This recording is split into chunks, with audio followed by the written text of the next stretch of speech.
Hello everyone and welcome back to another tutorial.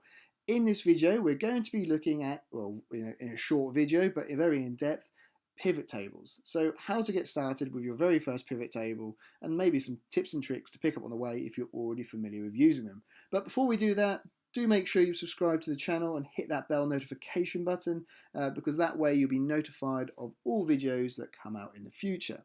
Right, so jumping in with pivot tables, the first thing we need is some data. So you'll see on the screen we've got some sales data that we're going to use to populate our pivot table.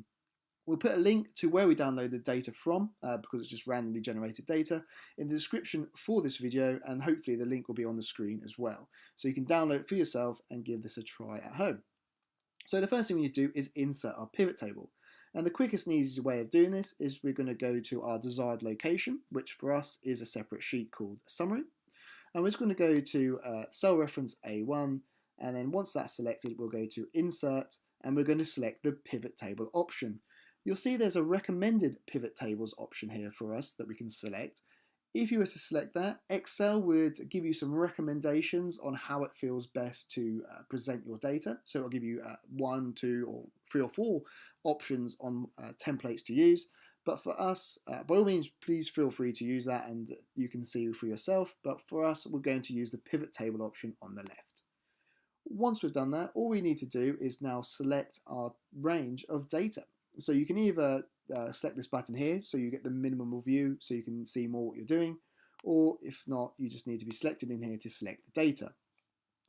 Just go to where the data is stored, and for us it's in this sales data sheet, and all we're going to do is obviously go to the last row or the last piece of data and highlight everything from the first row to the last row. You can just select the whole columns, so it could be like this as you see on the screen now, so A to G. But the thing, well, not the thing, but the problem with this is by doing so, you'll get blank references. And that's in reference to obviously the blank cells you see beneath this table. There are benefits to doing both because obviously if you select the whole column, then any new data that's added into your table, you can automatically refresh and it'll be pulled through to your pivot table. But obviously by using our defined or our set range as we're doing here, if any new data was added, we would need to update our range to populate our pivot table. But we'll be covering another video on how you can get around that with using a dynamic range for your pivot table ranges. But again, this is why you need to subscribe to the channel to make sure you don't miss that video when it does come out.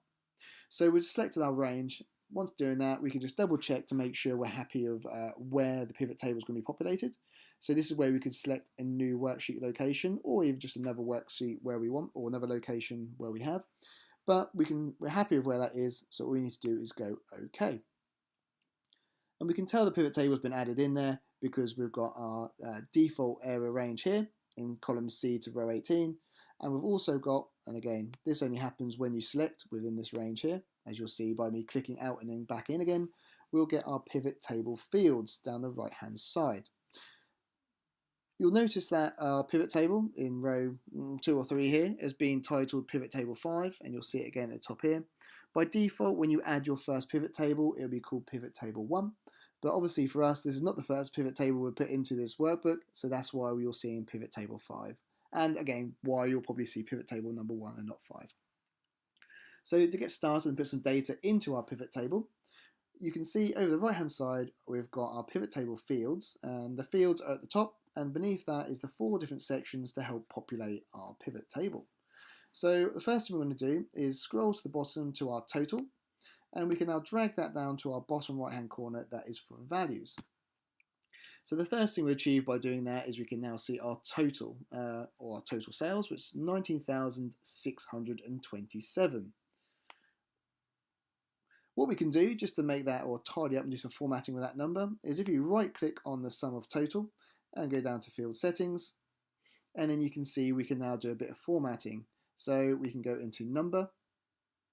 I was going to go into the number, we'll go into currency, we'll stick with pounds, I'll get rid of the decimal places, select OK, and go OK again. And you can see it's a bit better there. We've got the comma, we've got the pound symbol, and it's a bit more in a readable format. So we just tidied off that sum there. The next thing we can do or want to do with our pivot table is to start bringing some other fields to help give some more meaningful information to our pivot table. So what we want to do, the first thing we want to do is we want to know, okay, what reps have been doing some sales for us. So we can bring into our reps into the rows section, and you can see how automatically the rows or column A is populated with all our different reps names, and we can see the total sales that they have achieved. So we've got Andrew did 438, Jill 1700, and so on and so forth. So we've got our first piece of useful information so we can see how our total sales has been broken down by each individual. The next thing we're going to look at is columns. So rather than just doing it by one piece of information, being name, let's do it by two. Let's look at total sales by name and also what items they have sold. So in order to do that, if we just go back into our field list, we can find our item field, and we're going to drag that into columns. So if I just drag that into there, you can now see how this breaks out. So we can now see we've got obviously the name down the left, and across the headers at the top there, we've got each separate item. So we can see what the total sales per item were. So we could look at binder, and we can see that for binder, the total sales are at the bottom here of 19,500, or not 19, sorry, 9,500. And obviously how that breaks down. So you could see who did the highest sales, and it appears to be Jardine, and who did the lower sales, which is Howard. So again, another interesting and useful piece of information for us to use. The last part of our 4 sections we have is the filters. So for this one, we'll use region. So we'll drag region down into our filters. And you can see we've got this drop down now populated into our pivot table.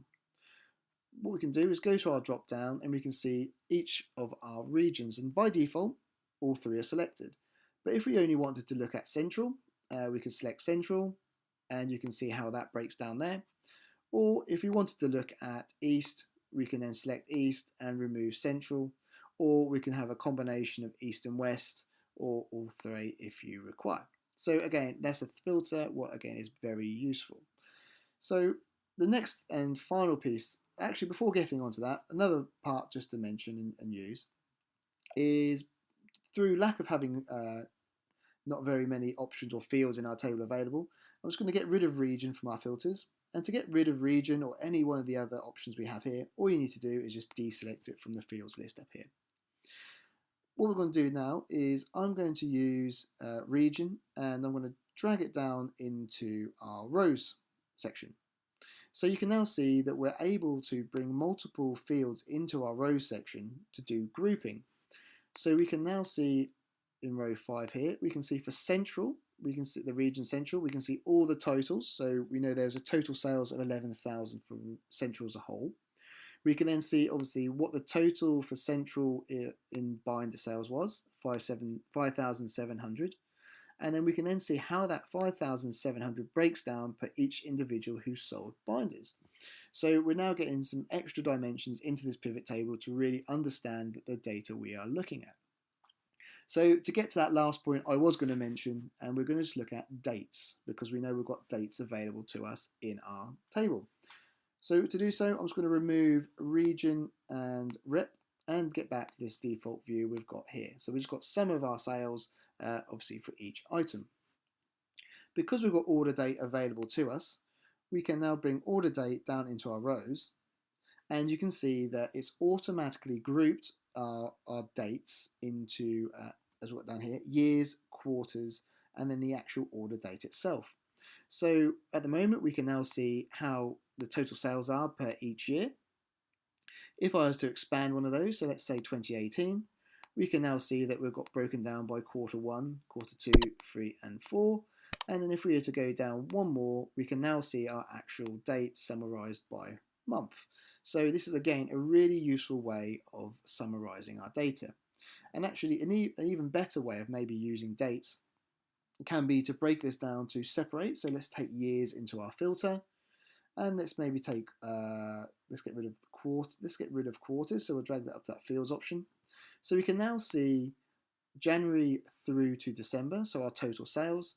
But we can now, if we wanted to, we could select just 2018, or we could select just 2019. So a bit messy way to do it, but just another way to show you how you can now use these dynamic fields throughout your pivot table.